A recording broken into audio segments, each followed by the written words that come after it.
If we come here, we come to this land of Hollywood, and we work hard, and we start from the bottom, and we work our way up, and we keep our values and our belief in the opportunities, then we're going to have tremendous impact far beyond our numbers.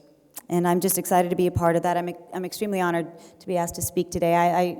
Mickey told me I'm the second non-elected official to speak, but the first Hollywood person to come speak, so I was very nervous.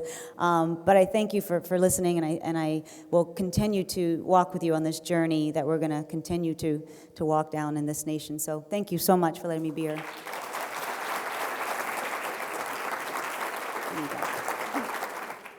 To Eva Longoria, our desperate housewife, I am proud on behalf of the Latino Leaders Network to present her our Nambe Eagle Award for leadership and service to our Latino community. Oh, thank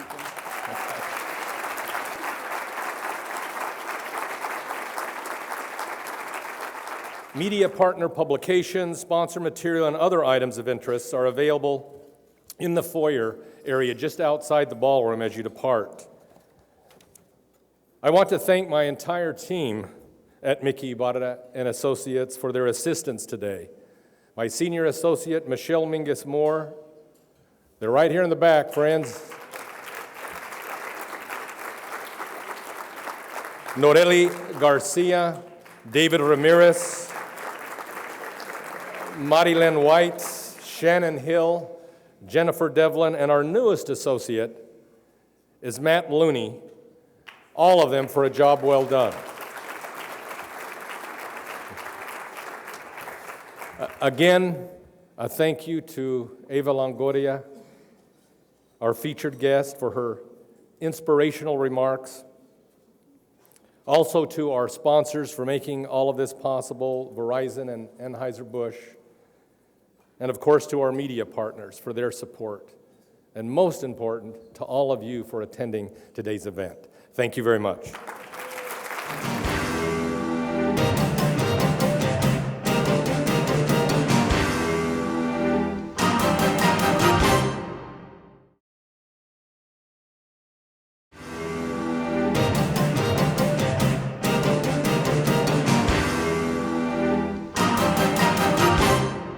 I want to ask you, what do you think that our culture and our values are well portrayed in television, in American television today?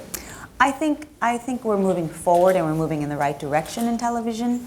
After my role on Desperate Housewives, and I was here in Washington last year with the National Hispanic Foundation and the Arts Dinner, and they honored me as the most recognizable Latino in the history of television. And for me, that blew me away because it was 2005, and I thought there's no way I could be the most watched Latino in television, and it was in fact true. I mean, if you count the millions of viewers. And because of that, there were 9 new Latino lead roles on ABC that season. Not guest star, not co-star, not supporting characters, but lead roles carrying shows, 9. And that was the most ever in the history of a fall television lineup. So I think we're heading in the right direction. I think there's a lot more work to be done. But I definitely think, specifically, I can only talk about ABC, and Alex Wallow, who's a big champion of diversity, one of the presidents of ABC, really puts his money where his mouth is. They have writer programs and director programs that actually take Latino students from universities and put them in the workforce in ABC and help them develop as a writer. And then they actually give compensation to productions who hire them.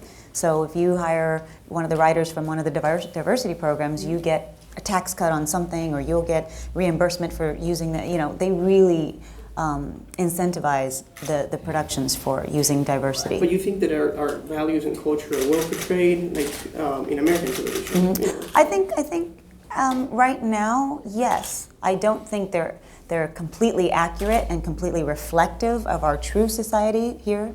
But I think, like I said, we're heading in that direction. It's hard to say we've arrived and it's 100%, because it's not. What would you like to see in television for Latinos?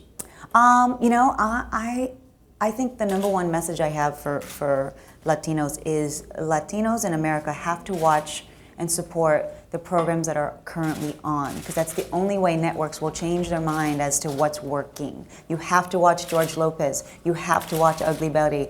It's all about rating. You have to watch Desperate Housewives. You have to watch Grey's Anatomy for Sarah Ramirez. You have to support the shows that actually have Latinos in them, because if the ratings aren't there, the networks will never change their template of programming. Do you think the future of Latinos in American television will grow and will develop more programming and more Absolutely. things that they portray? Absolutely, yeah. One more thing, and you as a role model, what are the challenges that you face being a Latina, well, you're an American, but Yeah. you also represented the Latino community? What's so funny, I find myself as the perfect spokesperson for Latin causes because I'm an American. My family's from Texas, and we were never immigrants. We were in Texas since the 1700s, 1800s. We were Mexico, then we were Texas, and then we were United States. So we just stayed in this. We have the exact same Spanish land grant land that we're on today. That's the same land we've had since the 1800s. So it's funny because we just stood there and the border kept going back and forth and crossing us. So we didn't know who we were from day to day. So for me, it's really, I think I'm the American dream for people who come here and people who are here, that they can look up to me and say like, wow, she did it, I can do it too. I come from a very Mexican family and a very Hispanic community, and I've had the most positive experience with it. I've never felt discrimination in anything. I went to college, and then I went to Hollywood, and then I became an actress, and not that it's been easy, it's always been work, but it was never a challenge because I was Latin. It was a challenge because I was a woman. It was a challenge because I was, pretty, but it was never, because I was Latin. And so I'm here to say this system works. The opportunities here are reachable. I was going to ask you for a message, but I'm sure that's what you would tell Latinos. Yeah. What would be your message That. for them? Okay, that's good. He's got that Thank you. up there.